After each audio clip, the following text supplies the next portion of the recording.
not just form a club of our own, but to push the boundaries to make the entire global system more inclusive. Now, I will request Mr. Venugopal from India to present his keynote address. Thank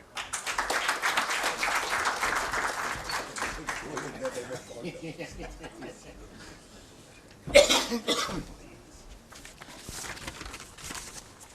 Friends,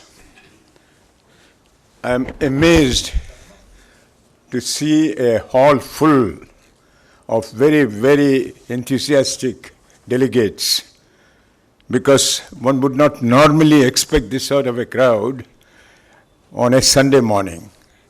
And I have attended meetings where very eminent speakers, like, for example, on administrative law, like Sir William Wade, he would be addressing.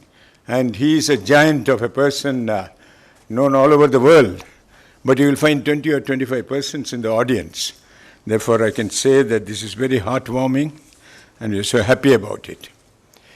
I think we had the choice of a number of cities for the purpose of hosting this legal forum, the third one in India. But Delhi is very special, and I hope you have been able to absorb a certain amount of it. Of course, the traffic here is a little chaotic, and if you are very careful, you will be able to go back safe and sound. But otherwise, there are so many beautiful monuments, so many palaces, and so on, and I hope you will have the time enough to partake of some of the beautiful sights, as well as the excellent food that we have, which is a wide variety. Now, as many of you would know, Delhi, over the centuries, has been the home to myriad races, religions, and civilizations. It's a melting pot in the true sense of the word. The historian Jan Morris had this to say about Delhi.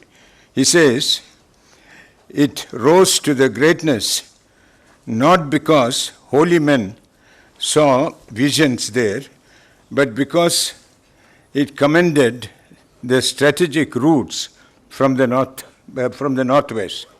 From the conquerors came from into the rich flatlands in the Ganges Delta. Delhi is a soldier's town, a politician's town, journalist's town, diplomatic town. See, you should remember that we had a large number of Maharajas and rulers who had broken up the whole of the subcontinent into states. And they were rulers there. And therefore it was easy for the northern conquerors, for example, Alexander, the Mughals, Babur, and so on, to come and conquer us. Therefore, Delhi has so much of history behind it, and it is therefore fitting that we should have the meeting here. Now, coming to arbitration, I think it would be ideal if we are able to have one uniform set of laws for the countries of the BRIC. On account of now the BRICS, so far as our trade between our countries, so far as investment is concerned, it has been increasing at an excellent rate. And therefore it is necessary that we have a dispute resolution mechanism. And the three of our countries, that is Russia, so far as India is concerned, and the third one I believe is South Africa is going towards UNCITRAL, but Russia and Brazil, all three of us are following the UNCITRAL pattern. And therefore there is uniformity. The laws will be practically the same. The decisions of the courts will be practically the same. But so far as China is concerned, their laws are different. But they have procedural fairness. And that, I think, is a single sine qua non, which will command the confidence of the different foreign parties who would be using the Shanghai Arbitration Forum for the purpose of arbitration.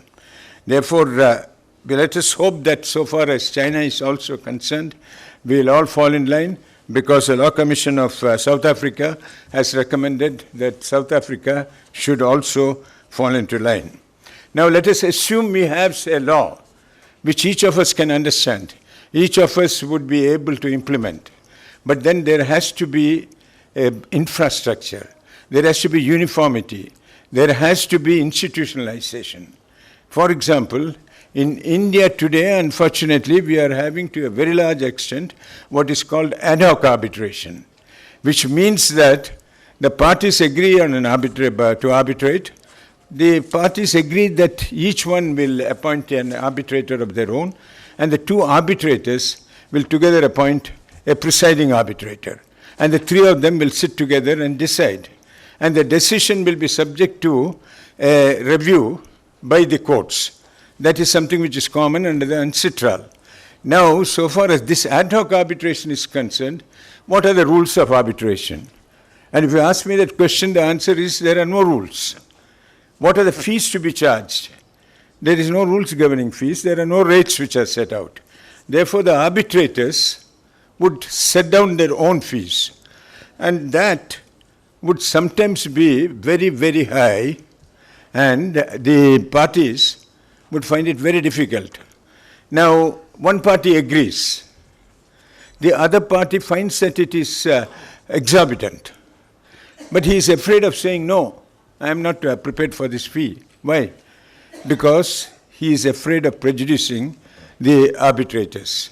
Therefore, he falls in line. And the arbitrators are very busy judges who are retired, because people have confidence in the judiciary in India, and therefore they want retired judges. And the retired judges have a very busy diary. They look at the diary and say, no, I'm sorry, we'll have to now postpone this by 3 months, 2 months. And therefore arbitrations drag on. We have to have institutionalized arbitration. Therefore, the BRICS Legal Forum and their arbitration centers, we have to have rules of arbitration which are common to all over the world, BRICS countries. The rates for arbitration of the arbitrators and the arbitral body will have to be reasonable and will have to be fixed by the parties, perhaps by discussing it and agreeing with each other. The infrastructure which has to be provided has also to be agreed upon. So far as the infrastructure is concerned, there has to be highly technical equipment, because you can't have a stenographer taking it down and then reading it out, and then finally the party signing the evidence and the depositions. Therefore, we have to transform ourselves and achieve the highest degree of technology. Now, you would know, all of you, that Singapore has become a great center of arbitration, the SIAC. So far as Hong Kong is concerned, it is equally competent and it is equally busy. And they have the arbitrators from all over the world. And being a common law country, both of them, you find that the arbitrators are coming from mainly from England, the Queen's Counsel and so on. What happens to the arbitrators who are experts here in the developing countries? You find that the entire West is captured arbitration so far as the arbitral tribunals are concerned. Therefore, we have to ensure that we have arbitrators of excellence who will be, who will be available throughout. And I would like to read a small little, because I'm taking more than the others, a little bit of from two experts, Mills Soko and Misuzuki Kobo. They say it will not be enough to correct uneven power relations in the global sphere without addressing socio-economic vulnerabilities within the BRICS. For these countries to have appeal and project soft power, they must also be seen as credible. The power of their voice is global. Governance processes should echo their transformation getting domestically. And here I have something to say. These arbitral tribunals, etc., are not intended merely for the rich, the powerful, and the commercially strong ones. It's also available for those carrying on small trades as well. It is only then in the developing countries like ours, where there's a vast population of the poor and people who live below the poverty line. Now, so far as the middle class are concerned, they should be able to access the BRICS arbitral forums in their respective countries. It is then only, according to me, the arbitral forum will be a great success. And I leave all of you with these thoughts so that you could ruminate on the same. And I would finally quote from President Franklin Delano Roosevelt. He once said, "The test of our progress is not whether we add more to the abundance of those who have much. It is whether we provide enough for those who have too little." And that, I think, should also be something which has to be kept in mind. And on behalf of the delegation from India, I welcome one and for all of you, extend the warmest of regards, and if there are any shortcomings, please do tell us so that within the short time available in the next few days, we will be able to remedy any shortcoming, if any. But I am sure that Mr. Prashant Kumar, who I describe as a commander-in-chief of the Indian delegation, must have looked after all these things very, very efficiently. Thank you.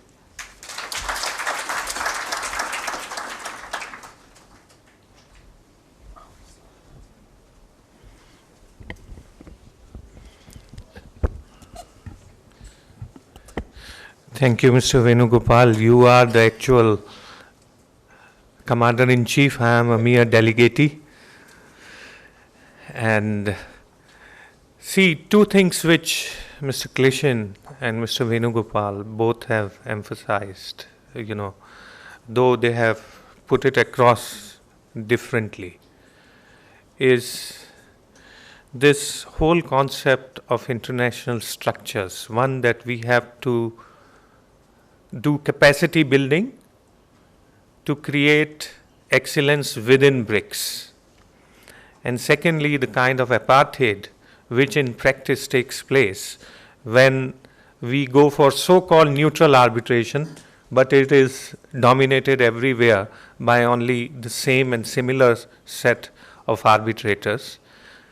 And that leads to sometimes very piquant situations, very peculiar situations, because the same arbitrators are sitting on the tribunal in some dispute, and in another dispute they are appearing as counsels, and they promote each other while choosing, like the system of two arbitrators nominating third arbitrator, and in the institutions they have grip on. So it remains a very, very small club. But at the same time, when we are talking about BRICS Legal Forum, and Mr. Venugopal is part of the steering committee from India, this is exactly in this forum we will be devoting time on, that how to structure it into a very credible, functional, working vehicle for dispute resolution within the BRICS countries.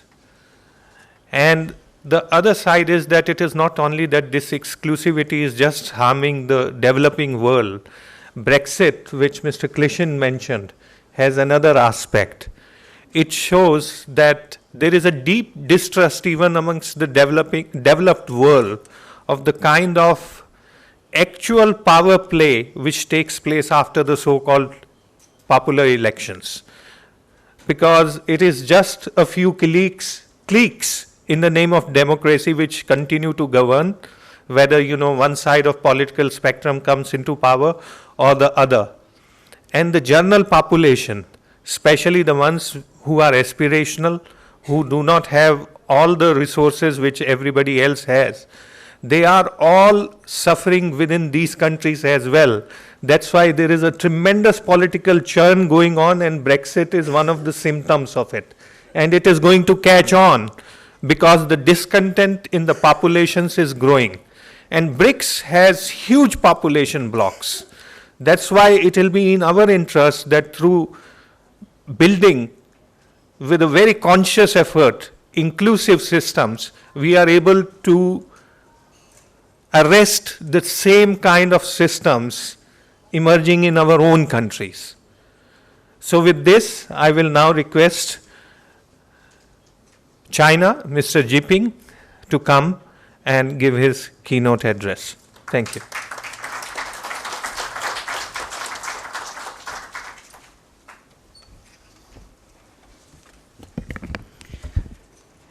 尊敬的各位法学法律界的同仁，大家上午好。我很高兴今天能够参加本届的金砖国家法律论坛，并且做一个发言。德里是一个很有法治文化的一个城市。57年前，也就是1959年，总结了全球75000多名法学家以及30多个国家的法学研究机构对法治问题调研的基础上形成的世界法学家协会关于法治的宣言，就是在印度的德里发表，也称作德里宣言。德里宣言所宣示的法治原则，后来被联合国的有关的文件采纳，并被许多国家的来进行借鉴和吸收。所以我们这次论坛在德里举行有着非常一般的非同一般的一个意义几天前，我们中国的国家主席习近平在 G20 峰会上，他讲新兴市场国家和发展中国家群体性的崛起，是当代国际关系中意义最为深远的变化之一。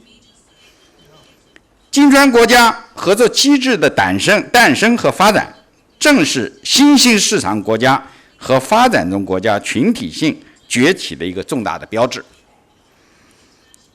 但是金砖国家如何成为世界经济发展源源不断的引擎，如何提升在国际事务中的话语权和决策权，推动国际关系的法治化和民主化，如何建立高效、包容、开放、共赢的合作机制，这就需要金砖国家要加强沟通，凝聚共识，齐心协力。